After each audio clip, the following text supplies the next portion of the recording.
Ya, puji Tuhan ya. Terima kasih ya itu saya pinjam ya itu Zoom dari Pak dan Pak Arisman. Maka Pak Arisman juga terpaksa hadir sore hari ini dalam kelelahan ya. Kalau capek istirahat enggak apa-apa Pak. Tadi. Belakangan ini ya kami baca, kita baca bersama-sama bagian akhir ya kitab kitab ulangan ya, ulangan, kemudian kitab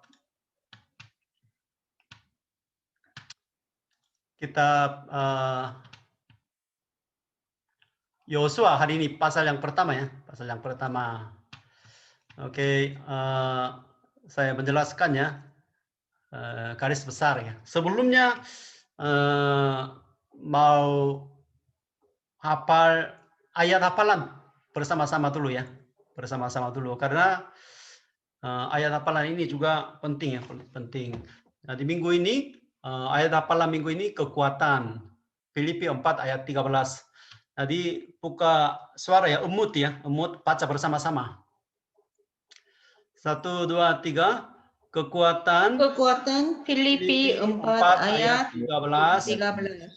Segala perkara dapat kutanggung di dalam Dia yang memberi kekuatan kepadaku. Filipi 4 ayat 13. Amin.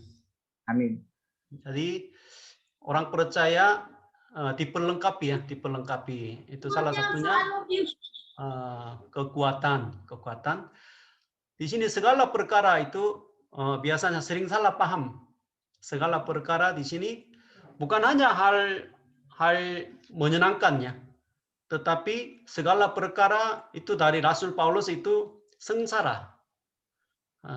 Segala sengsara atau penderitaan dapat kutanggung di dalam Dia yang memberi kekuatan kepadaku. Jadi artinya Dia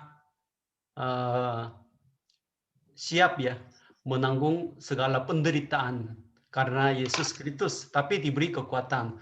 Bukan mungkin sukses, bukan mungkin hal-hal yang menyenangkan itu sedikit beda ya. Jadi kekuatan itu diberi oleh Tuhan.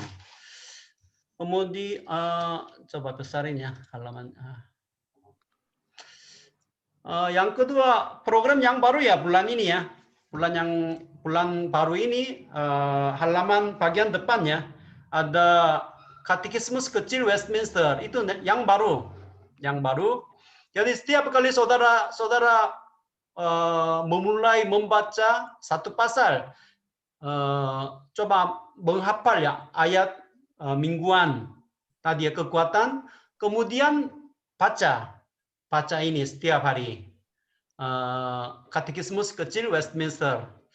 Kurang tahu ya saudara-saudara pernah dengar katekismus kecil Westminster ini. Nah, ini mungkin dibuat ya tahun 1647 dari gereja Westminster Inggris. Jadi itu sangat terkenal sama katekismus Heidelberg itu juga terkenal ya, dua katekismus kecil itu artinya untuk mengajar anak-anak, tapi sebenarnya sangat manfaat untuk dewasa juga. Jadi ini terdiri dari katekismus kecil Westminster, ini terdiri dari 107 pertanyaan. Jadi satu pertanyaan, kemudian jawabannya. Pertanyaan dan jawabannya. Segala macam ini ya. Nomor 1 sampai ke nomor 107. Itu sangat sistematis ya. Maka saudara-saudara ya, setiap kali sebelum merenungkan, menghafal ayat, kemudian berulang-ulang ini membaca nomor 1 nanti sampai 107, bisa memahami ajaran atau doktrin kekristenan secara keseluruhan. Jadi pertanyaannya begini ya.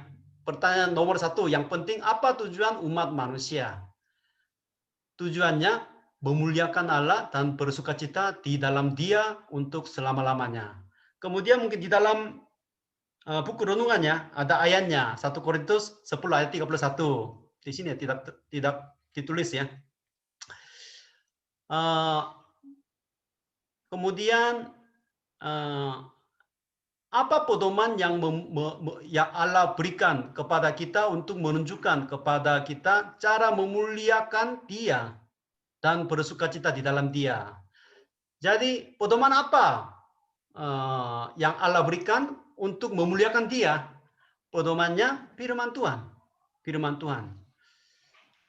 Kemudian pertanyaan yang ketiga ya. Oh?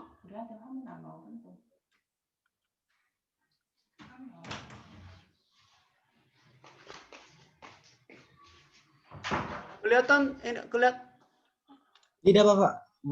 Tidak kelihatan? Tidak kelihatan, Pak. Tidak kelihatan. Oh, tidak kelihatan. Ayo, Julius masuk ya. Iya, Pak. Iya, Pak. Lah, saya lagi di bandara ini, Pak. Di bandara. Oh, gitu ya. Baru ada jaringan. Sehat ya? Sehat, Pak. Sehat, sehat. Mau berangkat ke Semarang ini. Lagi dalam perjalanan. Tapi lagi di bandara nunggu pesawat besok baru berangkat dari Oke. Medan. Tadi enggak kelihatan PowerPoint-nya? Enggak kelihatan, Pak. Enggak kelihatan. Kenapa enggak kelihatannya? Mutar-mutar terus dia tadi. Iya.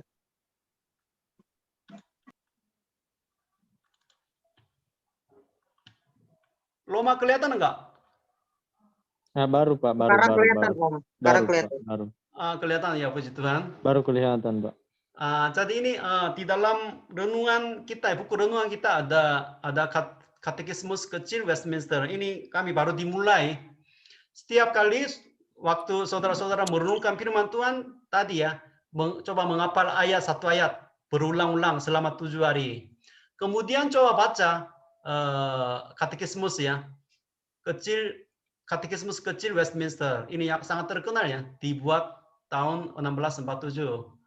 Jadi terdiri dari 107 pertanyaan dan jawaban. Jadi dulu itu sebenarnya untuk anak kecil, maka di sini katekismus kecil. Tapi untuk dewasa juga biasanya di gereja habis kebaktian, biasanya gereja Eropa ya biasanya mengajar katekismus ini ya kepada jemaat. Jadi pertanyaannya begini ya, apa tujuan umat manusia tadi ya? Memuliakan Allah dan bersukacita di dalam Dia. Ya pedoman apa Allah berikan untuk memuliakan Dia? Pedomannya firman Allah. Jadi nomor 3, apa yang terutama diajarkan oleh kita suci? Artinya pedoman ini, firman ini. Jadi firman Allah terutama mengajarkan apa yang dipercaya oleh manusia mengenai Allah. Ini satu.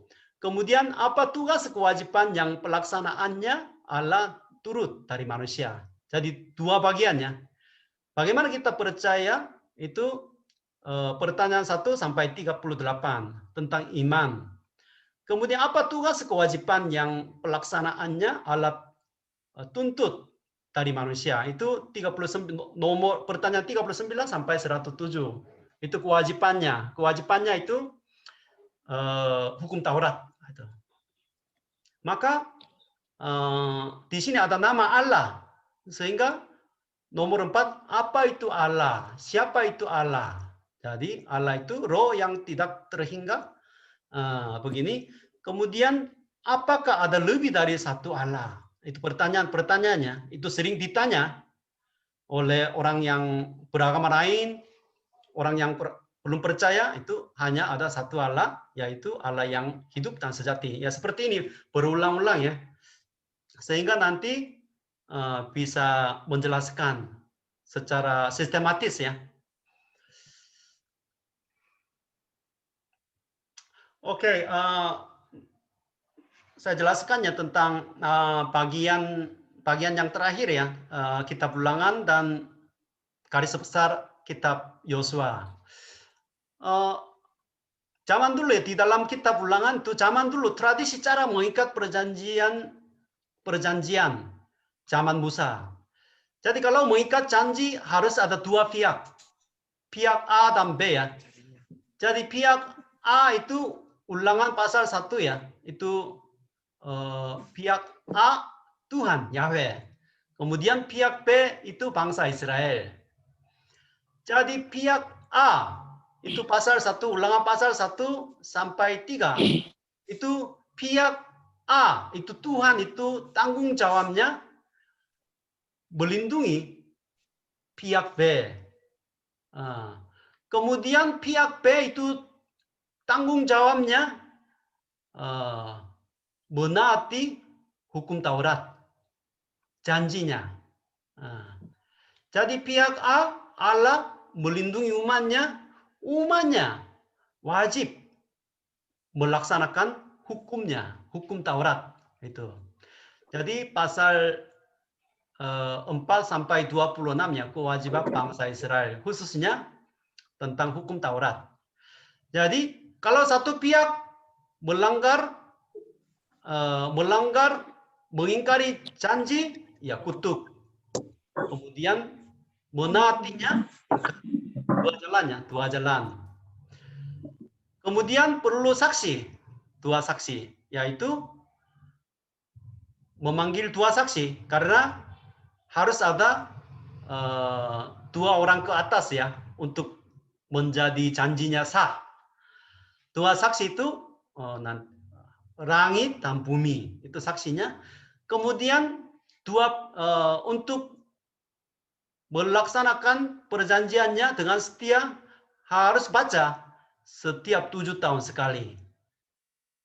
Sampai sekarang dilakukan di Israel ya. Biar tidak melupakan. Karena ya kemungkinan besar bangsa Israel melupakan janjinya. Ini aturannya zaman dulu antara dua pihak, dua negara, dua pihak ya itu seperti itu. Dan kemudian harus menyimpan surat perjanjian di bawah kaki raja. Itu seperti di dalam tabut hukum. Harus simpan janjinya di dalam tabut hukum.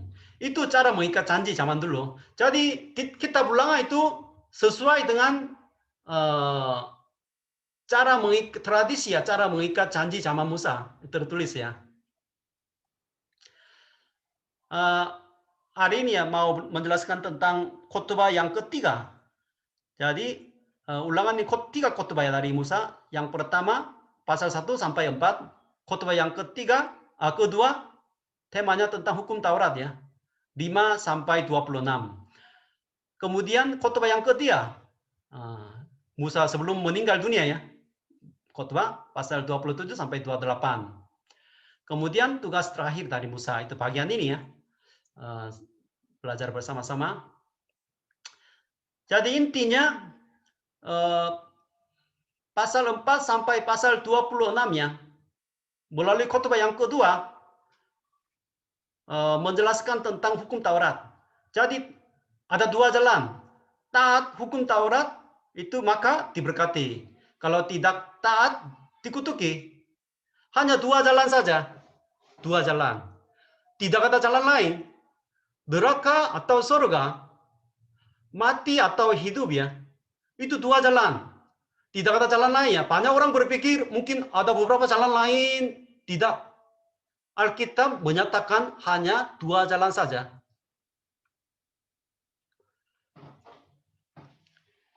Di sini pasal 27 ya, 27 dalam khotbah Musa. Pada hari kamu menyeberangi sungai Yordan ke negeri yang diberikan kepadamu oleh Tuhan Allahmu, maka haruslah engkau menegakkan batu-batu besar dan mengapurinya. Jadi batu-batu itu di dalam Alkitab batu-batu banyak ya. Gunung Batuku, Bukit Batuku, banyak batu-batu karena batu itu mirip sama sifat Allah yang jarang berubah, selalu ada di sana. Jadi mengapurinya artinya ya kapur itu warna putih ya, warna putih. Biar mengapa mengapurnya?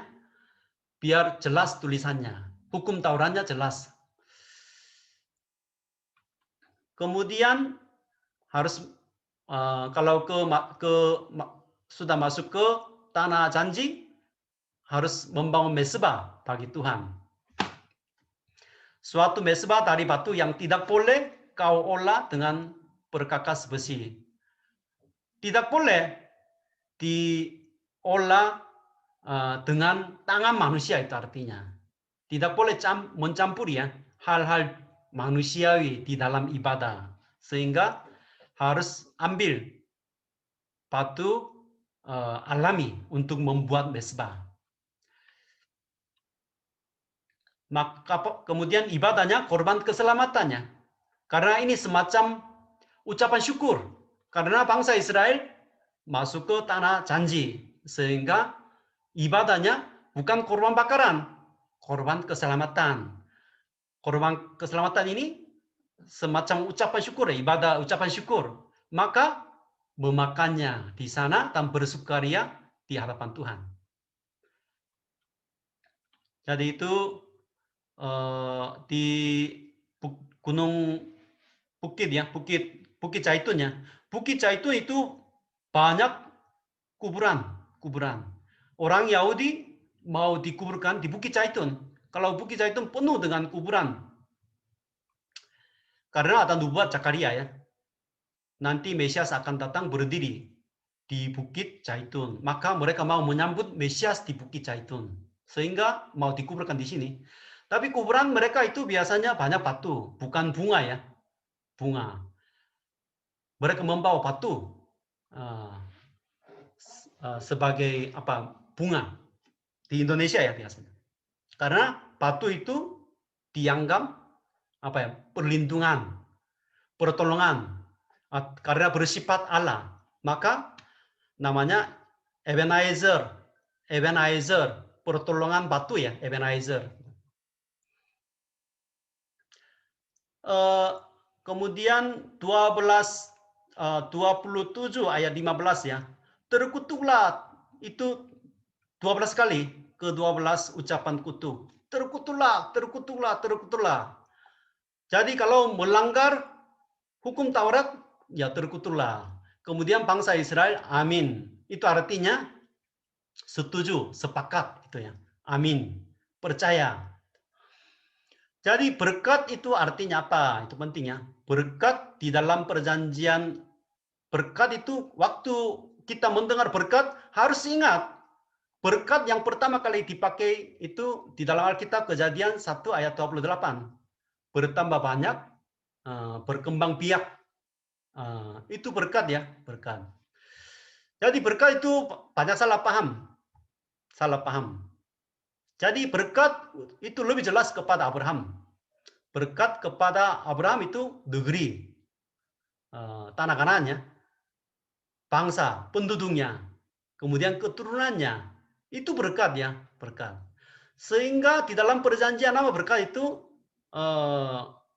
kadang-kadang harta, anak banyak, itu panjang umur, sangat kelihatan itu berkat, materi dan jasmani, shalom. Tidak kelihatan juga itu perhentian hidup ya.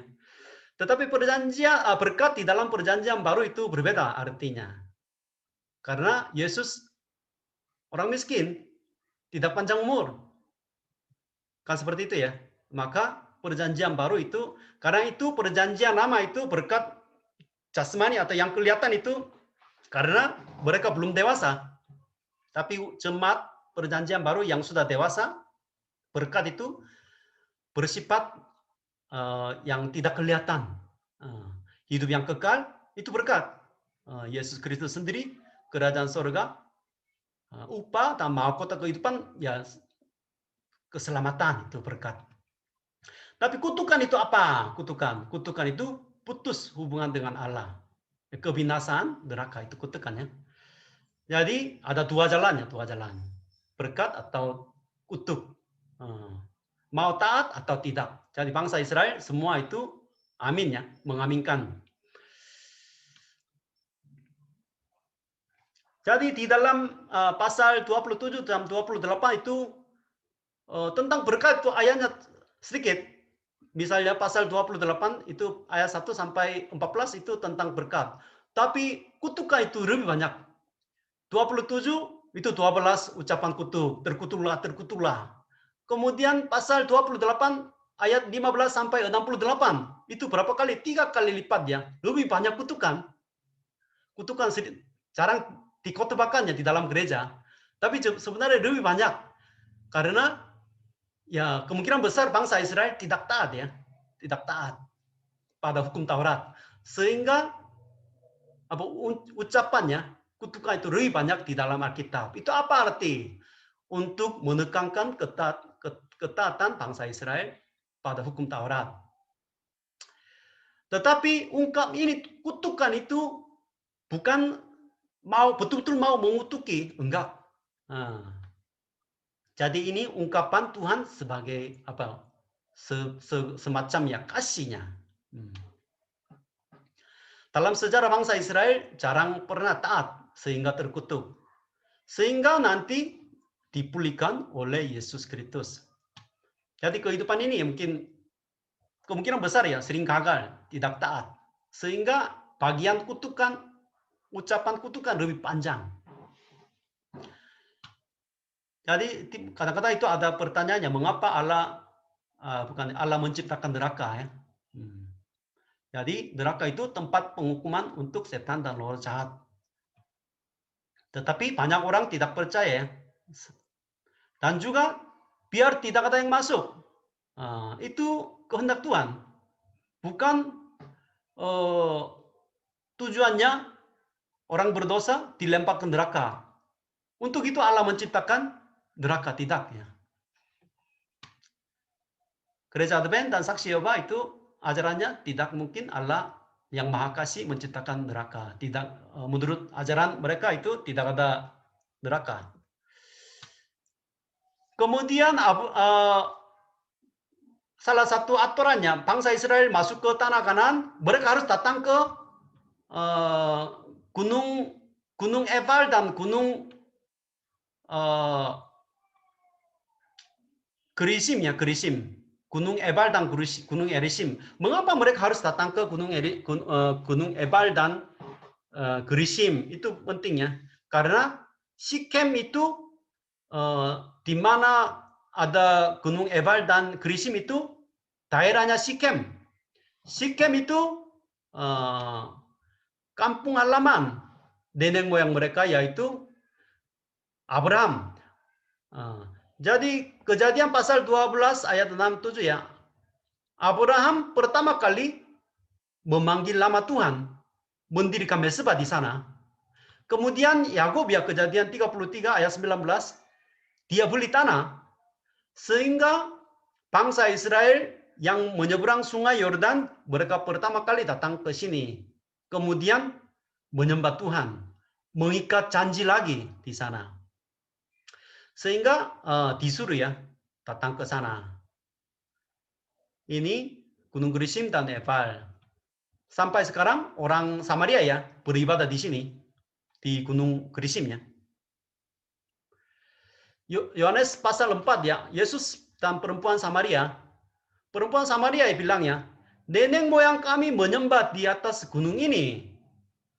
Di Samaria, di atas gunung ini artinya di mana? Itu gunung Gerisim ya, Gunung Gerisim. Tapi Yerusalemlah tempat orang menyembah. Orang Yahudi menyembah di Yerusalem. Tetapi Yesus ya, Allah itu roh, dan barang siapa menyembah dia, harus menyembahnya dalam roh dan kebenaran. Bukan suatu tempat ya. Itu gunung ini artinya di Gunung Gerisim ya. Jadi pasal 28 itu, ya di Korea ada beberapa gereja ya aturannya. Kalau mau jadi ditabiskan sebagai pendeta, harus menghafal pasal 28. Itu ada aturannya. Panjang sekali ya. Jadi pasal 28 itu struktur ya seperti ini. Syarat untuk diberkati, kemudian berkat pribadi, kemudian berkat bangsa. Kemudian syarat untuk dikutuk. Kemudian kutuk pribadi dan bangsa. Itu pribadi dan bangsa ini dibagi dua. Jadi 3 macam keselamatan. Jadi kita biasanya berbicara tentang keselamatan itu biasanya keselamatan pribadi saja. Itu kurang cukup ya.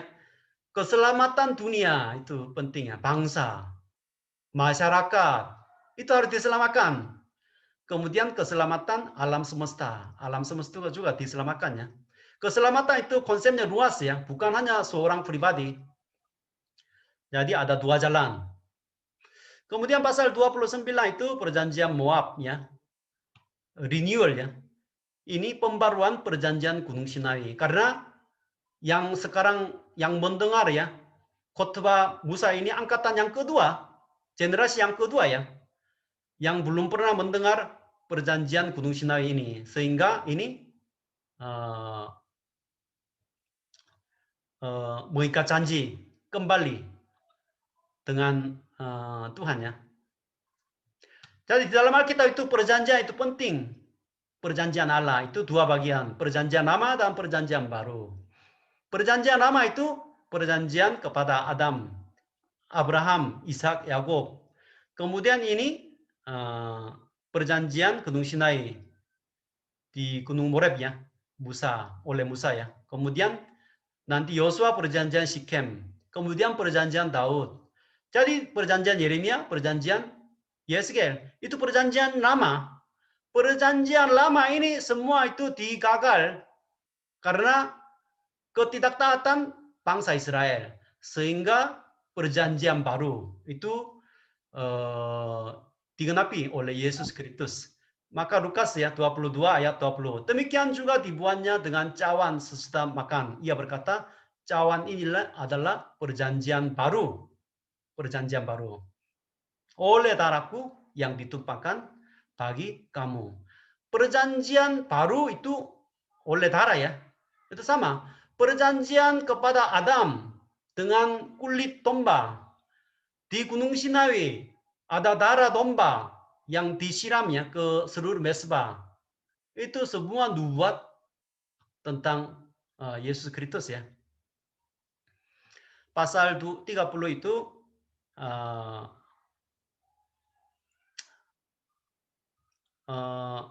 jadi khotbah yang terakhir ya, khotbah yang terakhir. Jadi aku memanggil langit dan bumi menjadi saksi terhadap kamu pada hari ini. Jadi memanggil 2 saksi biar janji ini jadi saya. Jadi saksi yang pertama langit. Jadi di dalam perjanjian lama ya nanti zaman nabi-nabi ya. Langit ini biasanya kalau umatnya berbuat dosa, jadi langit ini ada responnya, hukumnya. Artinya tidak ada hujan. Bumi ini juga ada hukumnya sebagai saksi. Bumi ini tidak menghasilkan buah-buahan di bumi. Jadi ini 2 saksi. Kemudian khotbah ya, pilihlah kehidupanmu, kehidupan. Harus pilih jalan mana, hidup atau mati, berkat atau kutuk. Tidak ada jalan lain. Neraka atau surga. Pilihlah. Jadi ini nanti sama dengan khotbah Yosua juga sama. Kitab Yosua pasal 24 juga nanti pilihlah. Aku beribadah kepada Tuhan. Kamu ibadah kepada siapa? Pilihlah. Jadi itu khotbahnya. Kemudian 31 ya. 31 sampai 34 itu tugas terakhir Musa. Yang pertama harus membaca ya setiap 7 tahun sekali. Mengapa baca? Karena kemungkinan besar bangsa Israel akan melupakan janjinya. Harus simpan di mana? Letakkanlah di samping tabut perjanjian Tuhan Allahmu. Jadi di samping tabut perjanjian Tuhan. Jadi harus simpan seperti di bawah kaki raja zaman dulu ya. Jadi nanya Musa. Jadi khotbah selesai, kemudian ya pujiannya, pujian. Di dalam pujian ada kata Yesrun ya. 32 lalu menjadi gemuklah Yesrun. Kemudian 33 juga ia menjadi raja di Yesrun. Yesrun ini kata penting ya. Ini artinya orang dikasihi, yaitu orang Israel. Itu nama panggilan akrab ya, sederhana itu Yerusalem atau Yesrun ya orang Israel itu sama. Nyanyian Musa, kemudian berkat ya Musa seperti doa berkat dari Yakub ya. Kejadian sebelum tutup ya, itu ada doa berkat kepada 12 suku ya. Di sini Musa juga sama. 12 suku. Ada banyak nama-nama hewan yang muncul. Itu tapi artinya itu ya 12 bangsa suku Israel ini akan menang, akan mengalami kemenangan. Itu nubuatnya. Itu sebenarnya digenapi oleh Yesus Kristus ya. Kemudian Musa meninggal dunia, Yosua diganti. Ini Gunung Nebo. Jadi Mount Nebo, Memorial of Moses ya. Jadi Musa tidak bisa masuk ke tanah Kanaan karena bilangan pasal 20 ya. Dia tidak menyatakan kemuliaan Allah. Itu memang benar ya, benar. Tetapi bukan hanya itu, dia masih kuat, tetapi umurnya 120 tahun masih kuat, matanya, tubuhnya di sini ya. 34 ayat 7, Musa berumur 120 tahun ketika ia mati. Matanya belum kabur dan kekuatannya belum hilang. Tetapi dipanggil oleh Tuhan, tidak boleh masuk ke tanah Kanaan. Itu artinya apa? Itu yang pertama karena dia berbuat dosa. Tapi bukan hanya itu. Musa itu artinya wakil seluruh hukum Taurat. Artinya bangsa Israel dengan hukum Taurat ini mereka tidak bisa masuk ke tanah janji. Nah, sehingga harus ada pemimpin baru, yaitu Yosua. Dengan pimpinan Yosua ini, bangsa Israel dibawa ke tanah perjanjian. Karena dengan hukum Taurat mereka gagal semua. Itu artinya mengapa Musa tidak bisa masuk. Karena ini wakil, simbol seluruh hukum Taurat. Dengan hukum Taurat bangsa Israel gagal. Tetapi pemimpin yang baru Yosua itu membawa bangsa Israel ke tanah Kanaan. Melewati sungai Yordan. Jadi Yosua ini siapa? Mungkin nanti belajar lagi ya. Yosua itu nama aslinya Hosea. Tapi ini Yesus. Yesus itu Yosua ya. Bahasa Yunani. Seperti Yesus membawa jemaat ke kerajaan surga. Itu Yosua itu nubuat tentang Yesus Kristus ya.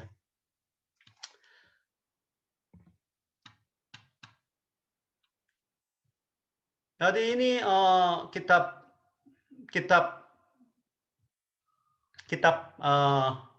ulangannya, kitab ulangan. Jadi melalui kitab ulangannya kita harus mengerti pentingnya taat pada hukum Taurat. Banyak orang yang mengabaikan hukum Taurat itu. Pendeta biasanya dikotbahkan begini ya, masa hukum Taurat sudah berlalu. Ini masa zaman kasih karunia. Jadi tidak usah taat kepada hukum Taurat. Itu salah. Jadi Yesus sendiri ya berkata, satu iota pun hukum Taurat tidak diabaikan, tidak ditiadakan. Jadi hukum Taurat itu penting ya, penting.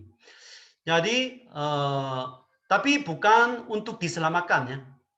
Menaati hukum Taurat itu karena sudah diselamatkan sehingga betul-betul menaati hukum Taurat. Jadi hukum Taurat itulah prinsip manusia, prinsip kehidupan manusia. Seperti ikan harus hidup di dalam air ya. Kalau ikan di luar air, ya bagaimana hidup ya? Itu sama. Setiap zaman ada aturannya seperti di Indonesia Undang-Undang Dasar ya, atau Pancasila. Jadi itu penting sekali. Jadi kita melakukannya. Itu kita belajar ya melalui kitab ulangan. Kitab Yosua ya sebentar lagi ya, sebentar 10 menit mungkin ya, kira-kira 10 menit. Kitab Yosua kelihatannya kitab Yosua itu tadi namanya ya, yang aslinya Hosea tapi Yosua diganti tiba-tiba. Ya? Masih belum kelihatan. Belum kelihatan. Ya, screen-nya masih belum ke-share.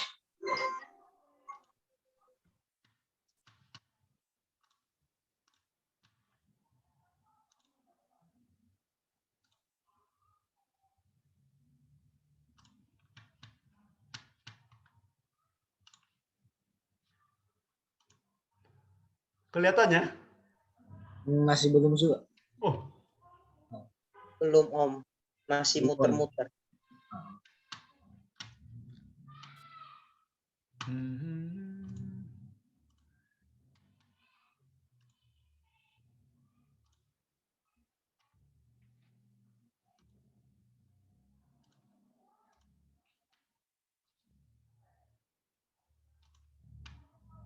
Nah, sudah kelihatan. puji Tuhan. Oh, sudah. Jadi kitab Yosua itu simbol ya tentang Yesus Kristus ya. Yosua itu artinya sama dengan Yesus ya. Yahweh adalah keselamatan. Jadi kitab Yosua sampai ke Esther itu disebut kitab sejarah. Kitab sejarah. Kemudian nanti kitab nabi-nabi ya, kitab sejarah. Kemudian penulisnya Yosua dan penulis yang tidak kenal. Seperti kitab ulangan juga ya. Ulangan juga tadi ya pasal 34 Musa meninggal. Bagaimana mungkinnya dia meninggal tapi dia menulis lagi tentang kematiannya. Artinya ada yang menambahkan. Tapi kebanyakan itu ditulis oleh Musa. Seperti kitab Yosua juga sama. Yosua kebanyakan menulis kitab Yosua, tapi bagian yang terakhir ya itu ditambah oleh beberapa mungkin ahli Taurat. Mungkin. Kemudian ayat inti ini pasal 11 ayat 23 ya. Demikianlah Yosua merebut seluruh negeri itu sesuai dengan segala yang difirmankan Tuhan kepada Musa, dan Yosua pun memberikan negeri ini kepada orang Israel menjadi milik pusaka mereka menurut pembagian suku mereka. Lalu amanlah negeri itu berhenti dari berperang. Jadi ya pembagiannya menaklukkan tanah Kanan kemudian membagikan tanah kepada 12 suku Israel. Jadi pembagian pasal itu begini ya, pasal 1 sampai 12. Penaklukan tanah Kanaan. Pasal 1 sampai 5, hari ini baca pasal 1 ya. Seberangilah. Itu persiapan. Kemudian 5 sampai 12, penaklukan tanah Kanaan. Rebutlah. Kemudian 13 sampai 21, bagikanlah pembagian tanah Kanaan kepada 12 suku ya. Jadi pasal 22 sampai 24, beribadahlah kepada Yahweh, kepada Tuhan. Jadi 3 bagian mungkin garis besar ya. Pasal 1 sampai 12 itu seberangilah dan rebutlah. Kemudian 13 sampai 21 ya bagikanlah. Ya pembagian tanah Kanaan. Kemudian 22 sampai 24 beribadahlah. Itu khotbah Yosua juga ya. Jadi ini mungkin garis besar ya. Jadi di sini ada kemiripan persamaan Musa dan Yosua mirip sekali karena memang Yosua ya belajar semuanya dari Musa. Tapi sangat mirip ya Yosua dan Musa. Maka Yosua itu disebut Musa yang kedua. Jadi Musa dan Yosua dan Yesus itu sangat mirip ya. Yesus juga ada kaitan dengan Sungai Yordan kan, dibaptis di tepi Sungai Yordan. Maka semua itu hampir mirip, tinggalkan kasut, merayakan Paskah, menyeberang laut atau sungai, ya terjadi mujizat, mengutuskan diri, doa syafaat untuk orang berdosa ya, orang Israel, mengacungkan tangan atau mengacungkan lembing, menuliskan hukum Taurat di atas batu-batu, mengutus pengintai. Ini 12 ya, Musa 12, ini 2 ya. Memberkati umatnya, khotbah sebelum meninggal, pembaruan perjanjian Allah, Musa di Moab, Yosua di Sikem. Jadi itu sangat mirip ya pelayanannya, perbuatannya. Yang paling mirip itu, persamaan yang paling mirip antara Musa dengan Yosua adalah Tuhan beserta mereka berdua. Jadi sesuai dengan janjinya ya. Kemudian persamaan Taman Eden dan Tanah Kanaan. Taman Eden itu mirip dengan Tanah Kanaan. Ada air, kejadiannya ada air ya, sungai. Ada mutiara ya, emas ya, emas. Pohon buah-buahan. Allah hadir. Maaf huruf kecil ya. Ini Taman Eden itu mirip dengan Tanah Kanaan. Coba lagi. Tanah Kanaan ini mirip dengan Bait Suci. Bait Suci. Jadi misalnya, Yosua pasal 3, itu mereka bangsa Israel menyeberang sungai Yordannya dari timur. Dari timur. Seharusnya perjalanan mereka dari Mesir ya, seharusnya dari selatan. Tetapi 40 tahun mereka berputar-putar sehingga dari timur ya, dari timur. Pintu timur. Jadi seperti di Bait Suci itu satu-satunya pintu itu dari timur ya. Timur masuk. Kemudian waktu masuk Yohanes pasal 5 ya, Yosua pasal 5, pertemuan panglima bala tentara Tuhan. Jadi tiba-tiba ketemu sama panglima bala tentara Tuhan. Itu artinya apa? Itu seperti kerub di Taman Eden. Waktu Adam dan Hawa jatuh ke dalam dosa ya, mereka keluar dari pintu timur dari Taman Eden. Kemudian kejadian itu terus arahnya ke timur. Kemudian kembali ke arah timur lagi. Waktu kembali ke arah timur, harus ketemu dengan kerub yang menjaga Taman Eden itu. Kemudian kota Yeriko, ini hancur ya, habis hancur semuanya. Ini semacam mesbah bakaran. Mesbah bakaran. Mesbah bakaran itu korbannya habis dibakar. Kota Yeriko itu tidak boleh ya mengambil sesuatu. Tetapi kota Ai gagal. Gagal, Yohanes pasal 7. Sehingga karena akannya mencuri sesuatu, ini peperangan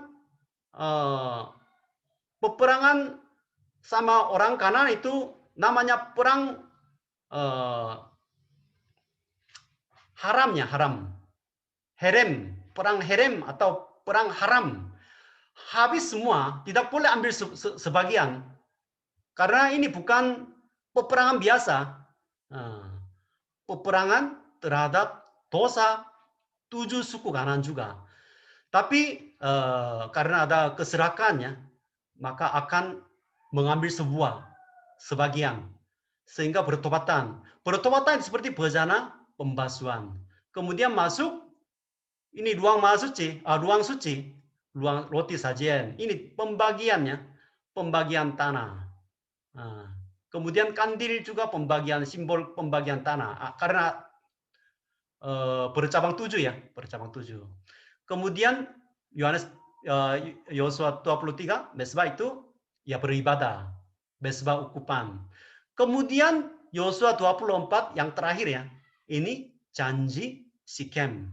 Itu seperti tabut perjanjiannya. Jadi itu sangat mirip ya. Maka ya kesimpulannya, Taman Eden, kemudian Bait Suci atau tabernakel, kemudian Tanah Kanaan itu semuanya mirip sekali. Mirip. Ya, tempat ibadah. Tempat ibadah. Jadi hari ini Yosua pasal 1 ya, Yosua pasal 1. Saya ambil satu ayat ya di sini. Yosua 1 ayat 8. Janganlah engkau lupa memperkatakan kitab Taurat ini. Jadi masuk ke tanah Kanan, hidup di tanah Kanan, yang penting itu ya pegang hukum Taurat. Nah, hukum Taurat Musa. Renungkanlah itu siang dan malam, supaya engkau bertindak hati-hati sesuai dengan segala yang tertulis di dalamnya. Sebab dengan demikian perjalananmu akan berhasil dan engkau akan beruntung. Jadi memasuki ya, menyeberangi sungai Yordan, menduduki tanah Kanaan itu bukan karena kekuatan militer bangsa Israel. Yang penting mereka memegang hukum Taurat dan merenungkannya. Itu kuncinya. Pegang firman Tuhan itu. Jadi itu Yosua pasal 1 ini sangat ditekankannya. Kemudian kuatkanlah, teguhkanlah ya hatimu. Jadi kuncinya hukum Taurat. Kemudian Mazmur ayat pasal 1 ya, juga sama. Yang kesukaannya ialah Taurat Tuhan. Mazmur itu terdiri dari 150 ya, Mazmur ya. Jadi Mazmur pasal 1 itu kesimpulan semua Mazmur. Ya, kesimpulannya ya hukum Taurat. Yang merenungkan Taurat itu siang dan malam sehingga ya berhasil. Jadi itu merenungkan di sini itu bahasa aslinya haga. Haga itu artinya hewannya, hewan lembu, makan makanan ternak, kemudian nanti malam keluar lagi mengunyap ya, lagi makan, kemudian nanti keluarin dari mengunyap lagi, itu haga. Maka bahasa Inggris itu meditate ya, meditate. Meditate itu nanti menjadi medicine. Itu obatnya, obat. Jadi manusia itu bagaimana manusia bisa hidup ya? Disembuhkan ya merenungkan hukum Taurat. Itu kuncinya. Jadi banyak orang ya cermat berpikir ya, membaca firman Tuhan, mempelajari firman Tuhan, mungkin itu sebagai salah satu opsi di dalam pelayanan. Kalau rajin membaca firman Tuhan, merenungkan dan melakukannya. Kalau tidak rajin, sedang-sedang, ya tidak apa-apa. Itu salah paham ya, salah paham yang untuk hamba Tuhan ya, hamba Tuhan. Jadi bukan opsi. Kalau tidak menaati firman Tuhan, tidak memegang hukum Taurat ini, ya tadi dua jalannya, mati atau hidup. Bukan sebuah opsi ya, opsi. Jadi karena ini obatnya, medicine. Tanpa obat itu akan mengalami kebinasaan. Itu kunci ya, kunci yang paling penting untuk Yosua yang akan mempersiapkan dirinya untuk masuk ke tanah Kanaan. Jadi itu saja ya, itu saja. Agak buru-buru ya. Kalau ada pertanyaan atau mungkin ada yang kurang jelas, ada pertanyaan, ada enggak? Putra, ada pertanyaan? Tidak ada Bapak, jelas. Loma, ada pertanyaan? Roma sih kasih ini aja respon dari Om Ferry yang sampaikan tadi.